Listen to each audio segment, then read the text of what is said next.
Universo Diverso, com Luciana Neri. Vamos falar sobre diabetes mellitus, uma doença silenciosa e que pode ser muito perigosa. Conversar com a doutora Maria Vitória Martinez Descalzo. Ela é endocrinologista e consultora da coalizão Vozes do Advocacy em Diabetes e Obesidade. Doutora Maria Vitória, muito obrigada por ter aceitado o nosso convite. Vamos começar definindo, o que é essa doença, o diabetes. Diabetes mellitus é uma doença crônica que se caracteriza pela falta parcial ou total de um hormônio chamado insulina, que é produzido no pâncreas. Consequentemente a essa falta desse hormônio, existe um aumento nos níveis de glicose no sangue.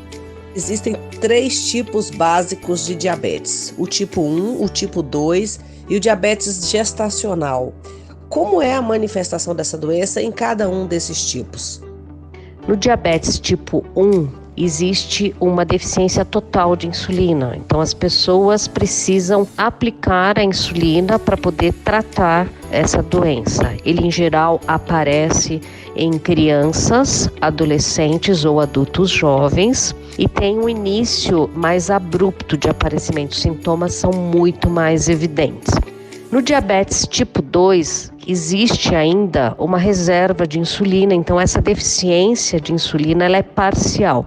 Ele acomete mais pacientes, pessoas ao longo da vida. Então é aquele tipo de diabetes que aparece no adulto e às vezes até no adulto mais idoso. Ele pode estar relacionado também ao excesso de peso. E existe o diabetes gestacional, que aparece durante a gestação. Doutora Vitória, qual a incidência de diabetes na população brasileira? Segundo dados da International Diabetes Foundation, Fundação Internacional do Diabetes, acredita-se que atualmente no Brasil existam em torno de 16 milhões de pessoas que têm diabetes. E um dado bastante curioso e preocupante é que aproximadamente 42% dessas pessoas que têm diabetes ainda não têm o diagnóstico realizado. Então, estima-se que quase a metade dessas pessoas tenham diabetes e ainda não saibam que têm diabetes.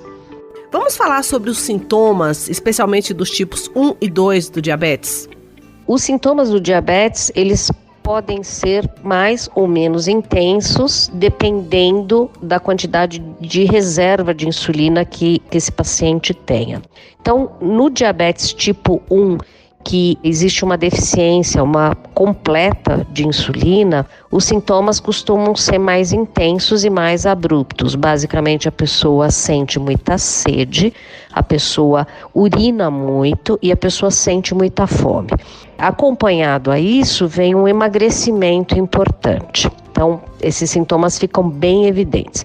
Já no diabetes tipo 2, existem sintomas que podem ser mais brandos. Esse início do aparecimento do diabetes é mais lento, a pessoa ainda tem uma reserva de insulina e esses sintomas podem não ser tão evidentes, daí a dificuldade às vezes de fazer o diagnóstico. O paciente não sente grande coisa, mas basicamente são esses sintomas: urinar bastante, sentir muita sede, sentir muita fome e às vezes acompanhado de um emagrecimento. E como é que o diabetes afeta o nosso organismo, doutora? O excesso de glicose no sangue, ele basicamente provoca um quadro inflamatório meio generalizado. Então, as células de todo o nosso organismo, sejam as células do coração, as células dos vasos sanguíneos, os neurônios, as células do rim, as células do sistema nervoso central, elas ficam inflamadas e elas começam a sofrer um processo de oxidação. Isso faz com que elas durem menos tempo, então elas envelhecem mais rapidamente e elas também podem perder um pouco a capacidade de funcionamento delas.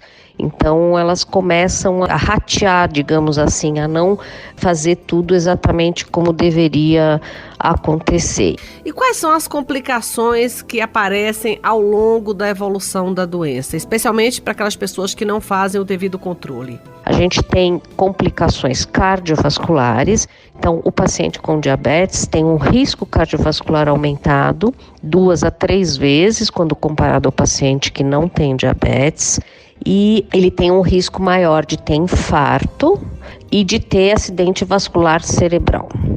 Existem também as microcomplicações, as complicações microvasculares, vamos dizer assim. Essas afetam basicamente a nossa retina, você pode ter sangramentos na retina e perda progressiva da visão. Então, o paciente que tem a retinopatia diabética, ele vai perdendo gradualmente a visão, podendo levar à cegueira.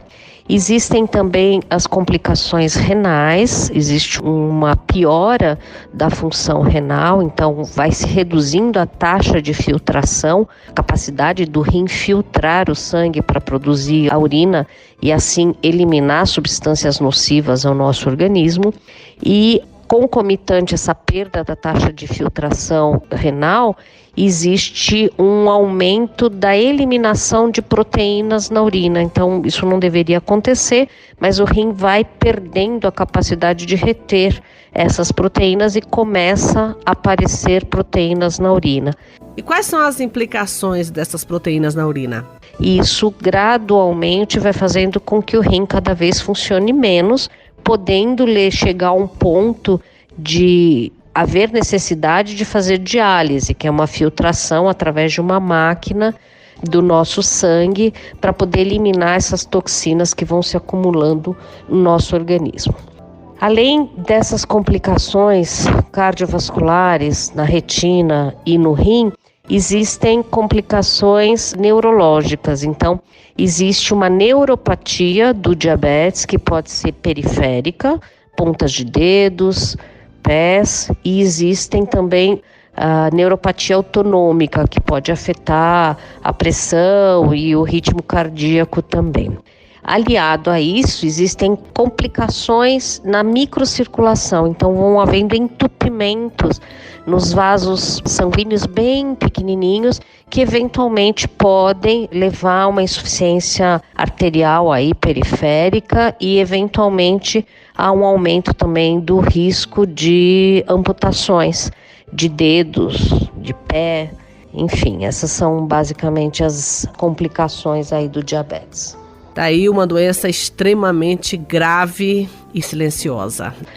Como é que as pessoas podem evitar essas complicações do diabetes, doutora? É muito importante que a pessoa que tenha diabetes se cuide, tome os medicamentos que são prescritos, que faça consultas médicas regulares, que faça dieta e controle a alimentação, que faça atividade física. Então, tudo isso é importante para que haja um bom controle glicêmico. E se o paciente fizer os devidos controles, seguir direitinho o tratamento? A chance de ele vir a ter uma complicação é mais remota. A gente sabe que as complicações do diabetes aparecem muito por conta de um mau controle glicêmico. Quanto pior você controlar o seu diabetes, maior é a chance de você ter um evento cardiovascular, um infarto, AVC, ou ter uma evolução da doença renal para doença renal crônica, ou ter uma cegueira, ou eventualmente até uma amputação de algum membro. Enfim, o bom controle glicêmico é importantíssimo para evitar essas complicações. Mas pelo número de pacientes e pelas complicações que ocorrem, parece que existe aí uma dificuldade dos pacientes de fazer esse controle, né, doutora? Por que isso acontece? O paciente diabético do tipo 2, que tem uma deficiência parcial de insulina, é justamente esse controle, né? Quer dizer, o paciente tem que ir ao médico, tem que fazer os exames, verificar como é que está tudo, verificar se aqueles medicamentos que eles estão tomando estão fazendo efeito, surtindo efeito, se a dieta está sendo adequada. Então, o controle é fundamental para que esse diabetes possa ser controlado. E a grande dificuldade está justamente por ser uma doença crônica, com poucos sintomas, então as pessoas acham que não tem nada e que está tudo bem. Às vezes tomam um remédio e acham que aquilo é o suficiente, mas na verdade é esse conjunto de coisas que precisam ser feitas para que haja um bom controle. Qual é a sua mensagem final, doutora, para as pessoas que têm diabetes? Se você tem diabetes, eu sugiro que cuide da sua alimentação, que faça atividades físicas regularmente, que faça consultas regulares com o seu médico, realize exames, tome seus remédios direitinho e cuide o melhor que puder. E para aquelas pessoas que não sabem que têm diabetes, o que deve ser feito? Se você não sabe se tem diabetes, eu sugiro que busque uma unidade de saúde para que um médico possa solicitar exames laboratoriais ou para que possa ser feita uma ponta de dedo e através dessa amostra de sangue possa ser feito o teste para ver se a glicose está alterada ou não e fazer o tratamento se for o caso, se houver necessidade. Muito obrigada, doutora.